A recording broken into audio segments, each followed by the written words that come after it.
ಸಾಕಷ್ಟು ಜನ ಇವಾಗಲೂ ಇವತ್ತು ಹಲವಾರು ಬೇರೆ ಬೇರೆ ರಾಜತಾಂತ್ರಿಕ ಮೂಲಕ ಸಾಕಷ್ಟು ಹಲವಾರು ದೇಶಗಳಿಗೆ ಹೋಗಿದ್ದಾರೆ. ಇವತ್ತು UAE ಒಳ್ಳೆ ಫಲಪ್ರದವಾದಂತಹ ಒಂದು ಚರ್ಚೆ ಸಹ ಆಗಿದೆ ಅಲ್ಲಿ. ಓಕೆ ಚಂದ್ರಪಾಲ್ ಸರ್ ಏನ್ ಹೇಳ್ತೀರಿ? ಜನ ಇಡೀ ಶಾಪ ಆಗ್ತಾ ಇದ್ದಾರೆ. ಯಾವ್ದು ಇದು ಇಂಥ ಸರ್ಕಾರ ಅಂತೇನಲ್ಲ, ರಾಜ್ಯದಂತಲ್ಲ ಕೇಂದ್ರದಂತಲ್ಲ, ಜನಪ್ರತಿನಿಧಿಗಳ ಮೇಲೆ ನೋಡಿ, ಜನರಿಗೋಸ್ಕರ ಜನರಿಂದ ಜನರಿಗಾಗಿ ಅಂತಿರೋದು ಸರ್ಕಾರ, ಕೇಂದ್ರ ಆಗಿರ್ಲಿ ಮತ್ತೆ ರಾಜ್ಯ ಆಗಿರ್ಲಿ.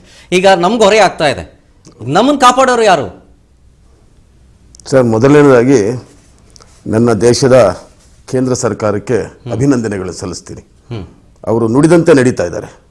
ಅವ್ರು ಏನ್ ಹೇಳಿದ್ರು, ಅಚ್ಚೇ ದಿನ್ ಆಯೆಂಗೆ, ಇದೇ ಅಚ್ಚೇ ದಿನ್ ಪ್ರಾರಂಭ. ಇದು ನನ್ನ ದೇಶವಾಸಿಗಳಿಗೆ ಗೊತ್ತಾಗ್ತಾ ಇದೆ. ಇಷ್ಟೇ ಅಲ್ಲ, ಅವ್ರು ಏನ್ ಹೇಳಿದ್ರು, ಚಿನ್ನ ಕೊಳ್ಬೇಡಿ, ವಾಹನಗಳಿಗೆ ನೀವು ಮೆಟ್ರೋ ಉಪಯೋಗಿಸಿ, ಆಮೇಲೆ ಪೆಟ್ರೋಲ್ ಡೀಸೆಲ್ ಎಲ್ಲ ಕಮ್ಮಿ ಮಾಡಿ ಅಂತ ರಿಕ್ವೆಸ್ಟ್ ಮಾಡ್ಕೊಂಡಿದ್ರಲ್ಲ ಸರ್. ಅವ್ರ ಪಾಪ ಎಂತ ಟೈಮಲ್ಲಿ ಜ್ಞಾನೋದಯ ಆಗಿದೆ ಅಂದ್ರೆ, ಪಂಚರಾಜ್ಯಗಳ ಚುನಾವಣೆ ಇದ್ದಾಗ ಇವ್ರಿಗೆ ಗೊತ್ತಾಗ್ಲಿಲ್ವಾ? ಒಂದ್ ವಾರದ ಮುಂಚೆ ಮಾತ್ರ ಗೊತ್ತಾಯ್ತಾ? ಯಾಕೆ ಪಂಚರಾಜ್ಯಗಳ ಚುನಾವಣೆ ಮುಂಚೆ ಹೇಳಿದ್ರೆ ಜನ ಪಾಠ ಕಲಿಸ್ತಾರೆ ಅಂತ ಹೇಳಿಲ್ವಾ? ಈ ಪ್ರಶ್ನೆ ಬರುತ್ತೆ ತಾನೆ. ಹೌದು. ಅದು ಬಿಟ್ಬಿಟ್ಟು ನೀವು ಯಾವಾಗಾದ್ರೂ ನೋಡಿ, ಯಾವ್ದಾದ್ರು ಚುನಾವಣೆ ಇದ್ದಾಗ ಚುನಾವಣೆ ಮುಗಿದ ತಕ್ಷಣ ಬೆಲೆ ಏರಿಸ್ತಾರೆ. ಆಮೇಲೆ ಬೆಲೆ ಏರಿಸೋದೊಂದಲ್ಲ, ಇವ್ರು ಮಾಡೋದೇನು ಗೊತ್ತಾ? ಬೆಲೆ ಏರಿಸ್ತಾರೆ, ವಿದೇಶಕ್ಕೆ ಪ್ರವಾಸ ಅಂತ ಹೊರಟ್ಬಿಡ್ತಾರೆ. ಅಲ್ಲಿ ಹೋಗಿ ಹೇಳ್ತಾರೆ, ದಕ್ಷಿಣ ಏಷ್ಯಾದ ರಾಷ್ಟ್ರಗಳಿಗೆ ಶಾಂತಿ ಸೌಹಾರ್ದತೆ ನನ್ನ ಮೊದಲ ಆದ್ಯತೆ ಅಂತಾರೆ. ಪತ್ರಿಕೆಗಳಲ್ಲಿ ದೊಡ್ಡದಾಗಿ ಬರುತ್ತೆ. ಅದೇ ಭಾರತದಲ್ಲಿ ಏನದು ನಿಮ್ಮ ಬುಲ್ಡೋಸರ್ ಅಧಿಕಾರ ನಡೀತಾ ಇರುತ್ತೆ, ಅದ್ರ ಬಗ್ಗೆ ಮಾತಾಡೋದಿಲ್ಲ. ನಾನು ಹೇಳ್ತಾ ಇರೋದು, ಇವ್ರು ಯಾವತ್ತು ಹೇಳಿದ್ರು ದೇಶವಾಸಿಗಳಿಗೆ ಕಷ್ಟ ಕಾಲ ಬರ್ಬೋದು, ಒಂದ್ ವರ್ಷ ಅಡ್ಜಸ್ಟ್ ಮಾಡ್ಕೊಳ್ಳಿ ಅಂತ, ಅವತ್ತೇ ನಮಗ್ ಗೊತ್ತಿತ್ತು ಮುಂದೈತೆ ಮಾರಿ ಹಬ್ಬ ಅಂತ. ಇನ್ನು ಅಚ್ಚೇ ದಿನ ಪ್ರಾರಂಭ ಆಯ್ತು ಅಂತ ಹೇಳಿ. ಈಗ ನಮ್ಮ ಸ್ನೇಹಿತರು ಬಹಳ ಸುದೀರ್ಘವಾಗಿ ಹೇಳಿದ್ರಲ್ಲ, ರಾಷ್ಟ್ರ ಬೇರೆ ಯುದ್ಧನೇ ಕಾರಣ, ಎಲ್ಲದಕ್ಕೂ ಯುದ್ಧನೇ ಕಾರಣ. ಇದನ್ನು ಮೊದಲನೇ ಸಾರಿ ಅಲ್ಲ ಸರ್, 3 ಸಾರಿ ಬೆಲೆ ಏರಿಕೆ ಮಾಡಿದ್ದಾರೆ. ಡಾಕ್ಟರ್, ನಾನು ಯಾವುದೇ ಇದನ್ನ ನಾನು ಮೆಚ್ಕೊಳಕ್ ಹೇಳ್ತಾ ಇಲ್ಲ.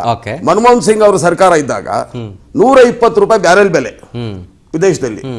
ಅವಾಗ ನಾವು ಮಾರಿರೋದು 65 ರೂಪಾಯಿ, 50 ರೂಪಾಯಿ, 35 ರೂಪಾಯಿಗೆ ಪೆಟ್ರೋಲ್ ಡೀಸೆಲ್ ಗ್ಯಾಸ್ ಮಾರಿದ್ದೀವಿ. ನಿಮ್ಮ ಕಾಲದಲ್ಲಿ 30 ರೂಪಾಯಿ ಇಳಿತಲ್ಲ ಸರ್ ಬ್ಯಾರೆಲ್ಲು. ಅವಾಗ ಎಷ್ಟಕ್ಕೆ ಮಾರಿದ್ರಿ? 120 ರೂಪಾಯಿ, 100 ರೂಪಾಯಿ, 115 ರೂಪಾಯಿ, 30 ರೂಪಾಯಿಯಲ್ಲಿ 120 ರೂಪಾಯಿ ಸರ್. ಅವಾಗ ಮಾರಿದ್ರಲ್ಲ ಸರ್. ಅದಕ್ಕೇನು ಹೇಳ್ತೀರಿ ನೀವು?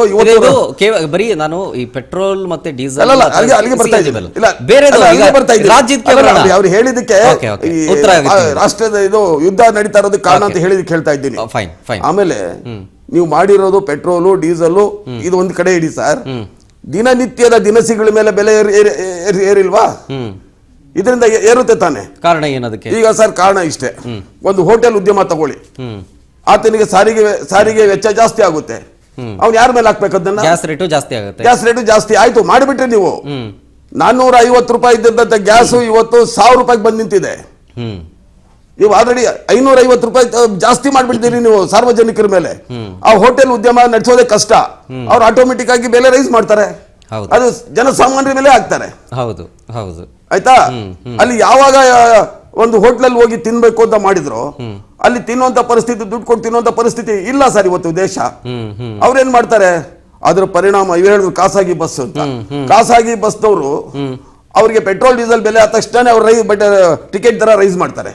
ಅದು ಜನಸಾಮಾನ್ಯರಿಗೆ ಹೊರೆ. ಹೌದು, ನಮ್ಗೆ ಹೊರೆ ಬೀಳುತ್ತದು. ಯಾರೇ ಜಾಸ್ತಿ ಅವ್ರಿಗೆ ಹೊರೆ ಆಗುತ್ತೆ ಅಂತ. ಎಲ್ಲಾದ್ರೂ ಹೋಗಿ, ನೀವ್ ಯಾವ್ದಕ್ಕಾದ್ರೂ ಹೋಗಿ, ಒಂದು ತರಕಾರಿ ಮಾರೋನು ಬೆಲೆ ಜಾಸ್ತಿ ಮಾಡ್ತಾನೆ. ಹೌದು, ಎಲ್ಲ ಕಡೆಗೆ ಎ ಇಂದ ನೀವು ಝೆಡ್ ಬರ್ಬೇಕಾದ್ರೆ ಅದಕ್ಕೆ ಬಲಿಯಾಗೋ ಬಡಪಾಯಿ ನನ್ನ ದೇಶದ ಪ್ರಜೆ.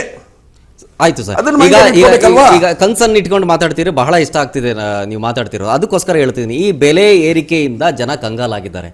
ಸೊ ಅದಕ್ಕೆ ನೀವು ಜನರಿಗೋಸ್ಕರ ಏನ್ ಮಾಡ್ತೀರಿ ಇವಾಗ?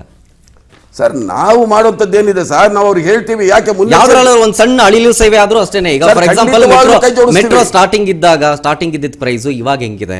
ಮುಂಚೆ ಮೆಟ್ರೋನ ಎಷ್ಟು ಈಸಿಯಾಗಿ ಬಳಸಬಹುದು ಅಂತ ಎಲ್ಲರೂ ಪ್ರಯಾಣ ಬೆಳೆಸ್ತಾ ಇದ್ರು. ಇವಾಗೆಲ್ಲ ಅಲ್ಲಿ ಮೆಟ್ರೋ ಹತ್ತಬೇಕು ಅಂದ್ರೆ 10-15 ಸಲ ಯೋಚನೆ ಮಾಡಬೇಕು ಅನ್ನೋ ಪರಿಸ್ಥಿತಿಗೆ ಬಂದ್ಬಿಟ್ಟಿದ್ದಾರೆ. ಜನ ಮಾತಾಡ್ಕೊಳ್ತಾರೆ. ಇದು ಈಗ ನಿಮ್ಮ ಈ ಮೆಟ್ರೋ ವಿಚಾರದಲ್ಲಿ ಈ ಜಗಳಗಳಿದೆ, ನಾವಲ್ಲ ನಾವು ಅಂತ ಹೇಳಿ ಮೆಟ್ರೋದಲ್ಲಿ ತೆಗೆದು ಒಪ್ಪಂದ ನೋಡ್ಲಿ. ಕೇಂದ್ರ ಸರ್ಕಾರಕ್ಕೆ ಏನ್ ರೈಟ್ಸ್ ಇದೆ, ರಾಜ್ಯ ಸರ್ಕಾರಕ್ಕೆ ಏನ್ ರೈಟ್ಸ್ ಇದೆ ಅಂತ ನೋಡ್ಲಿ. ಯಾವರೇ ಮಾಡಿದ್ರು ಕೇಂದ್ರ ರಾಜ್ಯ ಸರ್ಕಾರ ಅಂತ ತೋರಿಸೋದು ತಪ್ಪು. ನಾನು ಹೇಳೋದು ಏನಂದ್ರೆ ಜನರ ಜೀವನ ಜೊತೆಲಿ ಯಾಕೆ ಸರ್ ಆಟ ಆಡ್ತೀರಿ? ನಿಮ್ಗೆ ಗೊತ್ತಿರ್ಲಿಲ್ವಾ? ನಿಮಗೆ ಮುನ್ನೆಚ್ಚರಿಕೆ ಮುಂದಾಲೋಚನೆ ಎರಡು ಇಟ್ಕೊಂಡು ತಾನೇ ನೀವು ನಮ್ಮ ದೇಶನ ಎಲ್ಲ ಇಟ್ಕೋಬೇಕಾಗಿತ್ತು, ಕಾಪಾಡ್ಕೋಬೇಕಾಗಿತ್ತು. ಯಾಕೆ ಮಾಡ್ಲಿಲ್ಲ? ಈಗ ಇನ್ನೊಂದು ವಿಚಾರ ಏನಂದ್ರೆ ಬಸವರಾಜ ಬೊಮ್ಮಾಯಿ ಅವರು ಸಿಎಂ ಆಗಿದ್ದಾಗ ₹3 ಕಮ್ಮಿ ಮಾಡಿದ್ರು. ಹೌದು. ಅದಾದ್ಮೇಲೆ ಸಿದ್ದರಾಮಯ್ಯನವರು ಅಪೋಸಿಷನ್ ಪಾರ್ಟಿ ಲೀಡರ್ ಆಗಿದ್ದಾಗ ನಾವು ₹10 ಕಮ್ಮಿ ಮಾಡ್ತೀವಿ ಅಂತಂದ್ರು. ಈಗ ಯಾವಾಗ ಕಮ್ಮಿ ಮಾಡ್ತೀವಿ? ಸರ್ ಒಂದ್ ನಿಮಿಷ, ಇದು ಒಳ್ಳೇದಾಯ್ತು ನೀವು ಹೇಳಿದ್ದು. ಬೇರೆ ರಾಜ್ಯಗಳನ್ನು ಹೋಲಿಸಿದ್ರೆ ಕರ್ನಾಟಕದಲ್ಲಿ ಪೆಟ್ರೋಲ್ ಡೀಸೆಲ್ ಬೆಲೆ ಕಡಿಮೆ ಇದೆ.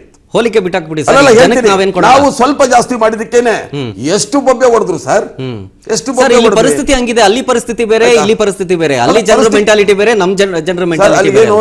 ಇವ್ರು ಹೇಳ್ದಂಗೆ ದೇಶ ಸರ್ಕಾರ ಯಾರಿಗೋಸ್ಕರ ಸರ್? ಅದೇ ಜನರಿಗೋಸ್ಕರ. ಆದ್ರೆ ಇಲ್ಲಿ ಜನರಿಗೋಸ್ಕರ ಅಲ್ಲ, ನನಗೋಸ್ಕರ, ನನ್ನ ಬೆಂಬಲಿಗರಿಗೋಸ್ಕರ, ನನ್ನ ಸ್ನೇಹಿತರು ಅಂಬಾನಿ ಅದಾನಿ ಅಂತ ಹಣವಂತರಿಗೋಸ್ಕರ ನಡೀತಾ ಇರುವಂತದ್ದು ಇದು.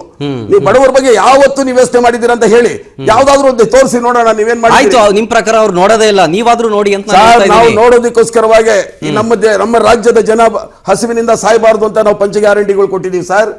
ಈ ತರ ಬೆಲೆ ಏರಿಕೆ ಆದಾಗ ಅಲ್ಲ, ಈ ಗ್ಯಾರಂಟಿ ಕೊಟ್ಟು ಅಭಿವೃದ್ಧಿನೇ ಆಗ್ತಿಲ್ಲ ಅಂತ ಹೇಳಿದ್ರೆ ಅವ್ರವ್ರ ಅಭಿಪ್ರಾಯ, ನಮ್ಮ ಅಭಿಪ್ರಾಯ ಎಲ್ಲ ಕಣ್ಣು ಮುಂದೆ ಕಾಣಿಸುತ್ತಲ್ಲ. ಈಗ ಬೆಂಗಳೂರೇ ತಗೊಳ್ಳಿ ಸರ್, ಇವತ್ತು ಮಳೆ ಬಂತು, ಎಷ್ಟು ಅಂಡರ್ ಪಾಸ್ ಅಲ್ಲಿ ನೀರು ತುಂಬಿಕೊಂಡಿಲ್ಲ ಸರ್. ಅದನ್ನೇ ಹೇಳ್ತಿರೋದು, ಅದನ್ನೇ ಹೇಳಿ. ಬಿಜೆಪಿ ಕಾಲದಲ್ಲಿ ಸಿಕ್ಕಾಗಿಲ್ವಾ ನೀವು ಹೇಳ್ತೀರಿ, ಸರ್ಕಾರದಲ್ಲಿ ಹೇಳ್ತೀರಿ ಬಿಜೆಪಿ ಸರ್ಕಾರದಲ್ಲಿ ಬಂದಿಲ್ವಾ ಅಂತ ಹೇಳ್ತೀರಿ. ಮುಚ್ಚಕ್ಕಾಗಿರ್ಲಿಲ್ವ ಬೊಮ್ಮಾಯಿ ಅವರ ಸರ್ಕಾರದಲ್ಲಿ? ಅದನ್ನ ನೀವು ಮಾಡಿ ತೋರಿಸಿ. ಅವರು ಮಾಡ್ತೀವಿ ಸರ್, ಅವರು ಪಕ್ಷದವರೇ ಅಲ್ಲ, ನಾವು ಹೆಮ್ಮೆ ಅಂತ ಹೇಳ್ತೀವಿ. ಬಿಜೆಪಿ ಸರ್ಕಾರದಲ್ಲಿ ಮಾಡಿರ್ಲಿಲ್ಲಪ್ಪ, ನಾವು ಗುಂಡಿ ಮುಚ್ಚಿದೀವಿ, ಇವತ್ತು ನಾವು ಹೆಮ್ಮೆ ಪಡ್ತಾ ಇದೀವಿ. ಅವ್ರು ಮುಚ್ಚಲಿಲ್ಲ, ನಾವು ಮುಚ್ಚಿದೀವಿ ಗುಂಡಿನ ಅಂತ ಹೆಮ್ಮೆ ಪಡೋ ತರ ಮಾಡ್ಬೇಕಲ್ಲ. ಖಂಡಿತವಾಗ್ಲೂ ಮಾಡ್ತೀವಿ, ಮಾಡ್ತಾನೂ ಇದ್ದೀವಿ, ಮುಂದೇನು ಮಾಡ್ತೀವಿ. ಸರ್ಕಾರ ಬಂದ್ 3 ವರ್ಷ ಆಯ್ತು ಸರ್, ಗಮನಕ್ಕೆ ಇನ್ನೂ ಮಳೆ ಬಂದು ಅವರು 6 ತಿಂಗಳು ಅಥವಾ 4 ತಿಂಗಳು ಹಿಂದೆಗಡೆ 3 ತಿಂಗಳು ಗಡುವಲ್ಲಿ ಗುಂಡಿ ಮುಕ್ತ ಬೆಂಗಳೂರು ಮಾಡ್ತೀನಿ ಅಂತ ಸಿದ್ದರಾಮಯ್ಯನವರು ಹೇಳಿದ್ರು. ಈಗಲೂ ಗುಂಡಿ ಮುಕ್ತ ಮಾಡಿದಾರ? ಇದೆಯಾ ಗುಂಡಿ ತೋರಿಸಲ್ಲ? ಕೆಲಸ ನಡ್ಕೊಂಡೇ ಇದೆ, ಕಾಮಗಾರಿಗಳು ನಡೀತಾನೆ ಇವೆ. ಗಡುವು ಯಾಕೆ ಕೊಡಬೇಕಾಗಿತ್ತು ಸರ್? 3 ತಿಂಗಳ ಮುಚ್ತೀವಿ ಅಂತ. ಆಯ್ತು, ಗಡುವು ಕೊಟ್ಟ ತಕ್ಷಣ ಸ್ವಲ್ಪ ಏರುಪೇರು ಆದ ತಕ್ಷಣ ಅದೇ ಅಪರಾಧನಾ? ಅಪರಾಧ ಅಲ್ಲ, ಪರಿಸ್ಥಿತಿ. ಈಗ ಮಳೆಗಾಲ ಬರೋಷ್ಟ್ರಲ್ಲಿ ರೆಡಿ ಆಗ್ತೀವಿ ಅಂದ್ರಲ್ಲ, ಮಳೆಗಾಲ ಬಂದ್ಬಿಡ್ತೀಗ ಸರ್. ಅದಕ್ಕೋಸ್ಕರವಾನೇ ಬೆಂಗಳೂರು ಬಹು ಬೃಹದಾಕಾರವಾಗಿ ಬೆಳೆದಿದೆ ಅಂತ ಹೇಳಿ ನಮ್ಮ ಪಕ್ಷದಲ್ಲಿ ಅದನ್ನ 5 ಕಾರ್ಪೊರೇಷನ್ಗಳಾಗಿ ವಿಂಗಡಿಸಿ ಅದಕ್ಕೆ ರೂಪರೇಷೆಗಳೆಲ್ಲ ತಯಾರು ಮಾಡ್ತಾ ಇದ್ದಾರೆ. ಅದು ಅಧಿಕಾರಿ ವರ್ಗದವರೆಲ್ಲ ಅದರಲ್ಲಿ ಬ್ಯುಸಿ ಆಗಿದ್ದಾರೆ. ನೀವು ಅದನ್ನ ಮಾಡಿದ ಆದ್ಮೇಲೆ ನೀವು ಮಾಡ್ಲಿಲ್ಲ ಅಂತ ಹೇಳಿದ್ರೆ ನಮ್ಮನ್ನು ಬೆರಳು ತೋರಿಸಿ. ಇನ್ನೆಷ್ಟು ದಿನ ಬೇಕು ಸರ್? 2 ವರ್ಷ ಇದೆ, ಅಷ್ಟರೊಳಗೆ ಮುಗಿಸ್ತೀರಾ? ಇಲ್ಲ ಸರ್, ಕೆಲಸ ಅದು ಆಲ್ರೆಡಿ ಅದಕ್ಕೆ ಬೇಕಾದಂತ ರೂಪರೇಷೆಗಳನ್ನ ದೊಡ್ಡ ಅಧಿಕಾರಿ. ಇನ್ನೊಂದು ಬೇಜಾರು ಏನು ಗೊತ್ತಾ ಸರ್, ನಾವು ಮಾಧ್ಯಮ ಪ್ರತಿನಿಧಿಗಳೆಲ್ಲ ಹೋಗಿ ಇದು ಜನ ಗ್ರೌಂಡ್ ರಿಪೋರ್ಟ್ ಮಾಡಿ ಅವರ ಅಸಹಾಯಕತೆ, ಜನರ ಅಸಹಾಯಕತೆ ನೋಡಿ ನಾವು ಡಿ ಕೆ ಶಿವಕುಮಾರ್ ಅವ್ರಿಗೆ ಪ್ರಶ್ನೆ ಮಾಡಿದಾಗ ಡಿ ಕೆ ಶಿವಕುಮಾರ್ ಉತ್ತರ ಕೊಟ್ಟಿದ್ದು ಬಹಳ ಬೇಸರ ಆಯ್ತು. ದೇವರೇ ಕಾಪಾಡಬೇಕು ಅಂತ ಹೇಳಿ ಬೆಂಗಳೂರನ್ನ. ಅಲ್ಲ, ಅವ್ರು ಹೇಳೋ ಉದ್ದೇಶ ಏನ್ ಗೊತ್ತಾ ಸರ್? ಬೃಹದಾಕಾರವಾಗಿ ಬೆಳೆದಿದೆ, ಗ್ರಾಮೀಣ ಪ್ರದೇಶಗಳು ಅಂತ ಹೇಳ್ತಾ ಇದ್ವಿ. ಮುಂಚೆ ಕೇಂದ್ರ ಬೆಂಗಳೂರು ವಿಧಾನಸೌಧದಿಂದ ಹೊರಟ್ರೆ ನಿಮ್ಗೆ ಉದಾಹರಣೆಗೆ ಎಕ್ಸಾಂಪಲ್ಗೆ ನೀವು ಯಲಹಂಕ ತಗೊಳ್ಳಿ ಅಥವಾ ಹೊಸಕೋಟೆ ತಗೊಳ್ಳಿ, ನೆಲಮಂಗಲ ತಗೊಳ್ಳಿ, ಎಲ್ಲೋ ದೂರ ಹೋದಂಗಿತ್ತು. ಇವತ್ತು ಈ ಎಲ್ಲಾ ಪ್ರದೇಶಗಳನ್ನ, ಈ ಹೋಬಳಿಗಳನ್ನ ಬಿಟ್ಟು ಬೆಂಗಳೂರು ಬೆಳೆದೋಗ್ಬಿಟ್ಟಿದೆ ಸರ್. ಈಗ ಸೇರಿಸ್ಕೊಂಡಿರೋ ಪ್ರದೇಶಗಳು ಪಂಚಾಯತಿ ಲೆವೆಲ್ ಪ್ರದೇಶಗಳು ಕೂಡ ಸೇರಿಸ್ಕೊಂಡಿರೋದು ಬೆಳೆದಿಲ್ಲ. ಅದನ್ನ ನಾವು ಬೆಳೆಸ್ಕೊಂಡು ಹೋಗ್ತಾ ಇದೀವಿ. ಅದನ್ನ ನೀವೇ ಅನೌನ್ಸ್ ಮಾಡ್ತಿರೋದನ್ನ ಬೃಹದಾಕಾರವಾಗಿ ಬೆಂಗಳೂರು ದಕ್ಷಿಣ, ಬೆಂಗಳೂರು ಉತ್ತರ ಅಂತೆಲ್ಲ ಮಾಡ್ಕೊಂಡಿರೋದು. ಅದು ಹೆಸರು ಇಟ್ಕೊಳ್ಳೋದು ಬಿಡಿ, ಹೆಸರಿರೋದ್ರಿಂದ ಕೆಲಸ ಇದೆ. ನಾವು ಇವ್ರ ತರ ಸುಮ್ನೆ ಮೊದಲಿಂದಾನು ಸ್ವತಂತ್ರ ಕಾಲದಿಂದಾನು ಇದ್ದಂತ ಹೆಸರುಗಳನ್ನ ಇವರ ಒಂದು ಏನೋ ತೀಟೆಗೋಸ್ಕರವಾಗಿ ನಾವು ಬದಲಾವಣೆ ಮಾಡ್ಕೊಂಡ್ ಬರ್ತಾ ಇಲ್ಲ. ಬೆಂಗಳೂರು ಬೆಳೀತಾ ಇದೆ, ಅದನ್ನ ಡೆವಲಪ್ ಮಾಡ್ಬೇಕು ಅನ್ನೋ ಉದ್ದೇಶದಲ್ಲಿ ಹೆಸರು ಕೊಡ್ತಾ ಇದೀವಿ ಅಷ್ಟೇ. ಬಟ್ ಡೆವಲಪ್ಮೆಂಟ್ ಅನ್ನೋ ಹೆಸರಲ್ಲಿ ಗುಂಡಿ ಆಗದು ಅದನ್ನ ಹಂಗೆ ಬಿಡಬೇಡಿ ಸರ್. ಮಳೆಗಾಲ ಬರ್ತಾ ಇದೆ, ದಯವಿಟ್ಟು ನಿಮ್ಮ ಸಲಹೆಯನ್ನ ನಾವು ಸ್ವೀಕರಿಸ್ತೀವಿ. ನಾನೇ ಹೇಳ್ಬೇಕಾದ್ರೆ ಜಾಮ್ ಆಯ್ತು.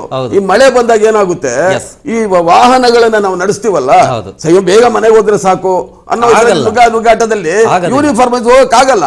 ಈಗ ನಿಮ್ ಚಾನಲ್ ಬರ್ಬೇಕು ಅಂತ ಹೇಳಿ ನಾನು ಕಮಿಷನರ್ ಆಫೀಸ್ ಇಂದ ಹಿಡಿದು ಇಲ್ಲಿ ನಡ್ಕೊಂಡ್ ಬಂದಿದ್ದೀನಿ. ಬಟ್ ಇದು ಮಳೆ ಬಂದಾಗ ಆಗುತ್ತೆ. Okay fine sir.